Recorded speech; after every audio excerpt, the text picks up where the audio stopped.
What is up, guys? It is number 7 Lucky Stray here, and today I'm going to be showing you guys the Exodia deck, the first Exodia deck to be almost guaranteed giving you an OTK. I've been working on this deck for months, and it's been pretty cool putting it together and finding the strategy and the play to get you that OTK. Now, this I'll give you guys the deck profile, and then I'll give you a replay after this deck profile. For the first, we have obviously the 5 Exodia pieces, because what's an Exodia deck without Exodia pieces? Then we have Toon Barrel Dragon.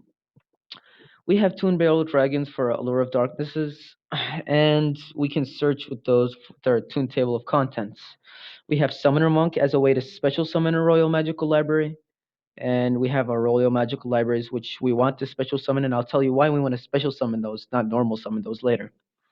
We have Allure of Darknesses. We have the Dark Monsters as Toon Barrel Dragon and Summoner Monk. So we can draw those 2 cards, and we have the One Day of Peace and the Upstart Goblin, which most Exodia decks use to just that extra card, because life points don't hurt, and you're not going to take any damage since it is an OTK deck. We have 3 Golden Bamboo Swords in a lot of Exodia OTK decks.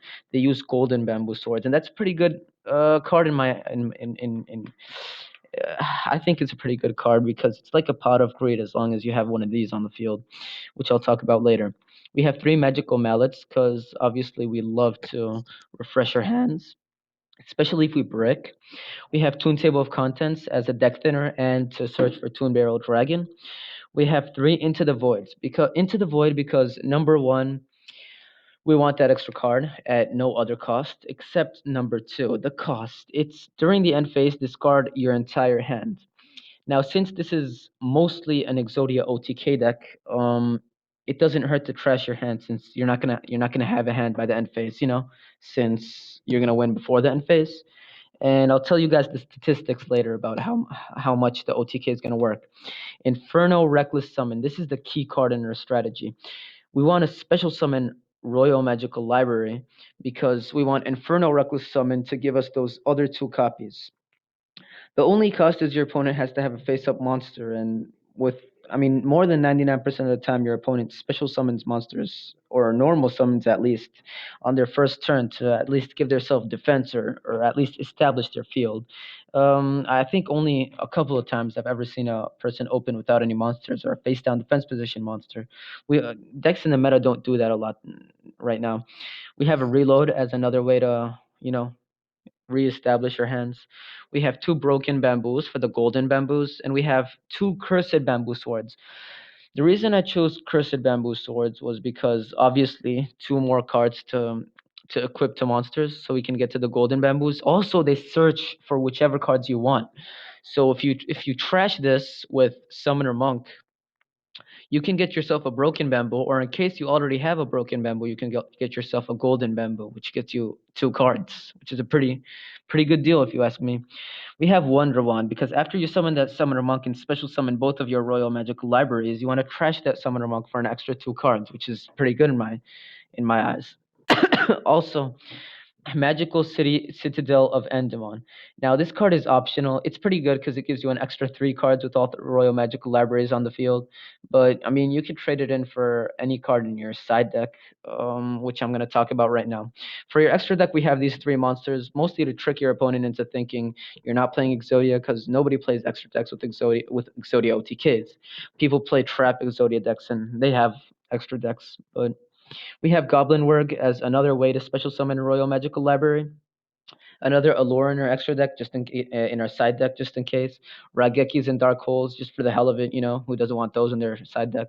Card of Demise. Now, the reason I don't main this card a lot, I've only played it less than 10 times maybe, is because mostly you have more than 3 cards in your hand. And this is just a break card to break with. If you have more than 5 cards in your hand the whole time, since it's an Exodia deck, it's a card to break with. So I took my chances about 10 times, maybe at most. We have 2 reloads just in case you want more reloading. And we have Magical Spring. This is a pretty interesting card. I use this card an average of maybe 14, 15, 16 times, mostly against Dark Magicians, because they always have those continuous spells. They have Eternal Soul, they have the Magical Circle, And this is a free, easy way to get at least two cards. So why not? And you can put three in your main deck just to get to it. It's not going to hurt if you have an extra copy or two when you have like 12, 20 cards in your hand, which you're eventually going to have with this deck in the first turn. We have another Broken Bamboo and Cursed Bamboo just in case you want to get to those. And we have another Wonder Wand just in case you want to get to that too. Plus the two cards. Who doesn't want those? Plus you can trash your Royal Magical Libraries if you actually brick and get another two cards. Who doesn't want that? Now for the statistics, I have played 100 duels to estimate a percentage of how much we can win with this deck, and 95 out of 100 times I have won with this deck OTK'd. The reason I lost 5 times was four of them was because um, three of them was because my opponent didn't play any monsters on their turn, which rarely happens. One of them was because he played a monster in defense position, face down. And the last one was because my opponent has started their turn by setting three solemn strike face down. I know because two of them got used, and they chatted me that they had a third one, and they said LOL. But those were statistics for you. If you want, you can see a replay right now. If you like this video, please comment, like, and subscribe. And more importantly, please share this video. I want to get this deck to as many people as possible. I want to see this deck in the meta in the next couple of months. I really want to see this deck in the meta. This deck is very great. This deck is the Exodia Revolution. So please share. And here's the deck profile. I mean here's the the duel. Number 7 Lucky Straight signing out.